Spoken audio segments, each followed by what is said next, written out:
para não passar em branco. China condena americano de 78 anos à prisão perpétua por espionagem. A Argentina anuncia medidas econômicas para manter a inflação. Lula se reúne com a equipe econômica na expectativa de relatório do arcabouço fiscal. Cadê a bisteca? O presidente da FUNAI manda apurar compra de 19 toneladas de bisteca para indígenas na Amazônia. A carne não chegou às famílias indígenas. Ciclone atinge Miramar e deixa pelo menos 3 mortos. São Paulo registra 12 graus na madrugada. Mínima deve se repetir nos próximos dias. César, qual delas? Acho que tem bastante. Sim, primeiro essa questão aí da China, eu acho, 78 anos, mas coitado, assim, eu acho que crime é crime com qualquer idade. Eu acho que o Brasil precisa aprender isso também, né? O crime é crime se você está num cargo público, o crime é crime se você está numa empresa privada, o crime é crime se você é muito jovem, o crime é crime se você é muito velho. A questão da Argentina aí também eu acho que é sempre muito importante a gente dar atenção a isso. Infelizmente a gente tem espelhado algumas decisões a se tomar com o nosso vizinho que não anda muito bem, não é um bom exemplo de política econômico-financeira para ninguém no mundo. E lembrando, né, que está beirando 100% a inflação na China. Então, 100% há um mês. Exato. Então é muita coisa. Então, não dá para ter como espelho. Tem aquela frase que diz que a corrente é tão forte quanto o seu elo mais fraco, né? E na questão do Mercosul, a Argentina está se tornando um elo muito fraco. Então o país tem que observar, a América Latina tem que olhar para a Argentina. É isso aí. Né? E o parceiro precisa melhorar das pernas. Né? É isso aí. Em relação a esse americano, ele é de Hong Kong e o nome dele é John Xing Wan Lung, portador de um passaporte americano e residente permanente em Hong Kong. Então, 78 anos, prisão perpétua. Bom, tá aí as informações, né? Essa questão do arcabouço fiscal, hoje se reúnem os ministros com Lula, aguardando aí o relatório, né, por parte do Legislativo, e o arcabouço fiscal vai entrar em baila, né? Vamos ver como é que ficam as articulações do governo. Já tomou uma pancada semana passada, já começou a mexer nas emendas, liberar as emendas do relator, né, que é o antigo orçamento secreto, né, ele não mudou nada, continua liberando as emendas do relator, buscando aí essa articulação política, né? Márcio, isso aí é muito delicado porque assim, a gente tem que entender que o telhado de todos é igual. Ninguém tem um telhado mais firme que do outro. O vidro tá na maioria. E não adianta a gente... Houve uma crítica ferrenha a esse tipo de prática na administração passada, no governo do presidente Bolsonaro, e o que mudou para o governo atual? Assim, nada.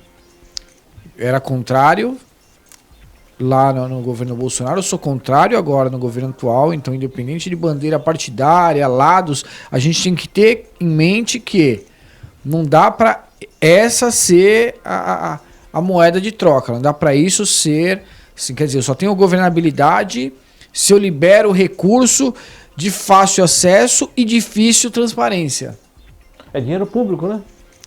Então, e assim, os deputados já entenderam que essa pressão, de certa forma, acaba dando resultado. Funciona, né? Então é que tá liberado, estamos falando de 1 bilhão, mais de 1 bilhão.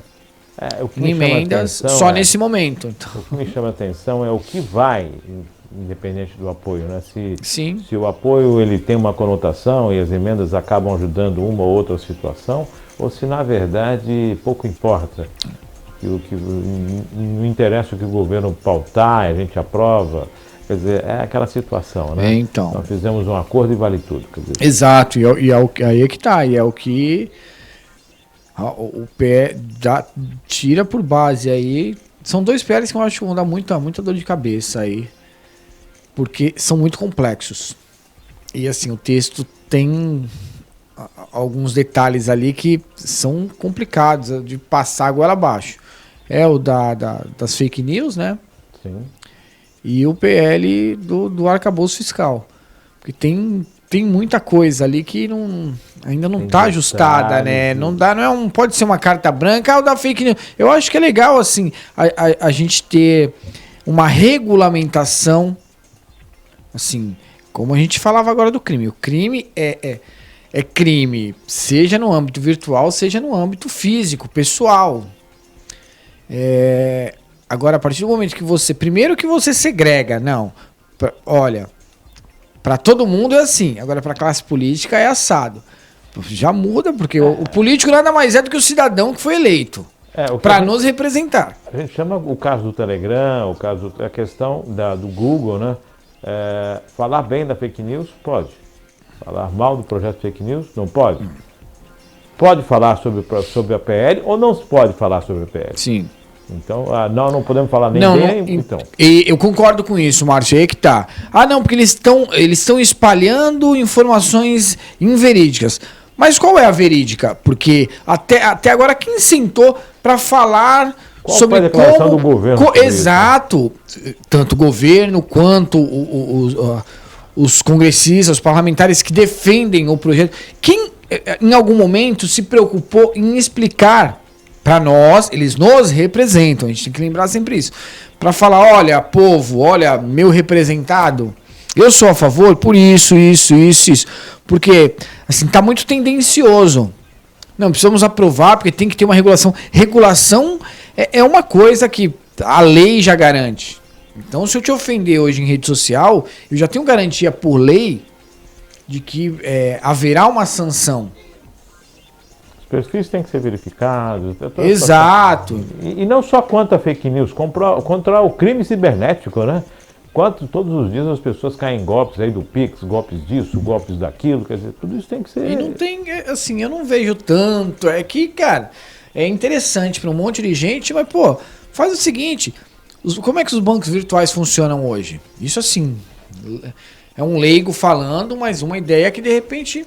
O banco, para você abrir uma conta num banco virtual qualquer, você tem que fazer verificação facial, você tem que escanear, enviar e aguardar uma verificação e aprovação dos teus documentos, você vincula ali aos teus dados. Então, quer dizer, quando eu entro num banco virtual, até para fazer transação financeira, o que garante a segurança? A minha identificação. Sim. Toda vez que eu vou fazer uma operação, eu preciso do quê? De uma identificação, uma confirmação. Uma confirmação, uma validação por uma senha, por uma verificação facial, enfim. Por que não se cria isso para rede social? Porque a hora que sair qualquer coisa, assim, primeiro que você acaba com o anonimato. Pra que o anonimato? Me explica, Márcio. Eu não vou ter 4, 5 contas, vou ter uma conta só. Pra que o anonimato? Exato. Você acaba... Por quê? Porque você já tem o seu CPF vinculado. Para eu criar uma nova conta, eu preciso vincular um novo CPF. Se você quiser criar uma conta com os meus dados, você não vai conseguir, porque eu já tenho o meu vinculado a uma outra conta. Então você começa a amarrar. Mas é que tá, até que ponto isso interessa e para quem? E outra, pessoa jurídica, né? Começa a envolver essa questão. É lógico. Começa a dar uma outra cara e formatação. É isso aí. Então tem bastante coisa aí que precisa realmente ser pensado com um pouco mais de carinho e principalmente um pouco mais de seriedade. O arcabouço fiscal é muito sério. Sim, infelizmente está muito aberto. Não dá para ser tão aberto, não dá para ser tão travado, mas não dá para ser tão aberto. A gente está falando de responsabilidade fiscal. Não é uma carta branca, né? Sim, e a gente tem que entender que a gente tem uma receita limitada. Não dá para ter um gasto ilimitado.